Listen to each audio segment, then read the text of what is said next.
हरिओम. आज रविवार 21 डिसेंबर 2025, पौष शके 1947. सद्गुरू ब्रह्मचैतन्य गोंदवलेकर महाराज आज आपल्याला प्रवचनातून सांगणार आहेत की भगवंत हा प्रपंचासाठी साधन बनवू नये. ऐकूया. एक मुलगा घरातून पळून गेला तेव्हा त्याला त्याची आई म्हणाली, तो कुठेही राहू दे पण खुशाल असू दे. तसं तुम्ही कुठेही राहा पण नामात असा. नाम तेवढे बळजबरीने घ्या. श्रद्धेने घेतले तर जास्त बरं. वृत्ती सांभाळून नामात राहिलात तर त्याहून अधिक छान. वनस्पतीच्या पाल्याचा रस काढण्यासाठी काही पाल्यांमध्ये मध घालायला लागतो, काहींच्यामध्ये दूध, तूप, पाणी असं घालावं लागतं. तसं भगवंताचं प्रेम लाभण्यासाठी आणि नामात गोडी उत्पन्न होण्यासाठी त्या नामामध्ये थोडी श्रद्धा घाला.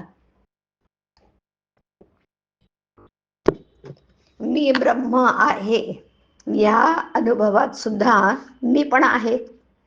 नाम त्याच्याही पलीकडे, म्हणून भगवंताच्या नामाचं सतत स्मरण ठेवावं. त्यामुळे प्रपंच सोपा जातो. नामाची सत्ता फार बलवत्तर आहे. जगात असं कोणतंही पाप नाही की जे नामासमोर राहू शकेल.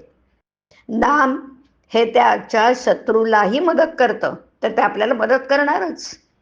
रूपाचं ध्यान मनामध्ये आलं नाही तरी नाम सोडायचं नाही. पुढे रूप आपोआप येऊ लागेल. सत्याला काही रूप दिल्याशिवाय आज आपल्याला त्याचं अनुसंधान ठेवता येत नाही.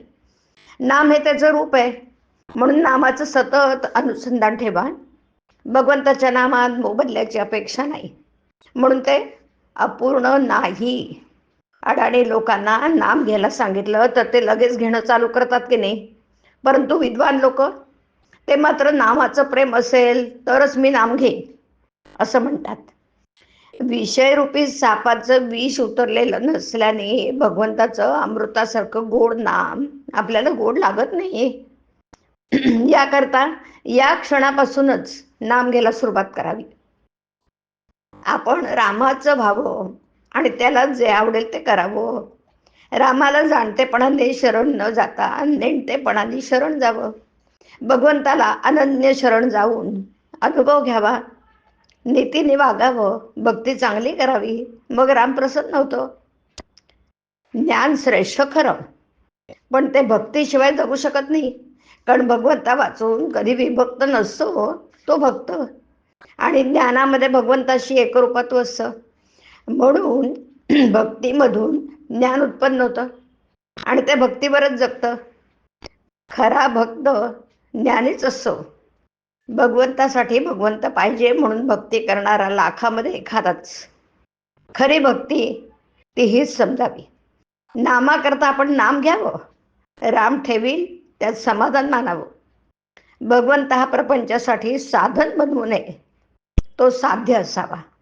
ज्याने भगवंताच्या नामात आपल्या आयुष्याचा व्यय केला त्याने जन्माला येऊन सर्व काही साधलं आणि जन्माचं सार्थक करून घेतलं. ज्ञानी होऊन नामस्मरण करणं किंवा भक्त होऊन नामस्मरण करणं एकच आहे. दोन्हीकडे भगवत प्रेम हे मुख्य आहे. हरिओम. हरिओम तत्सत. हरिओम.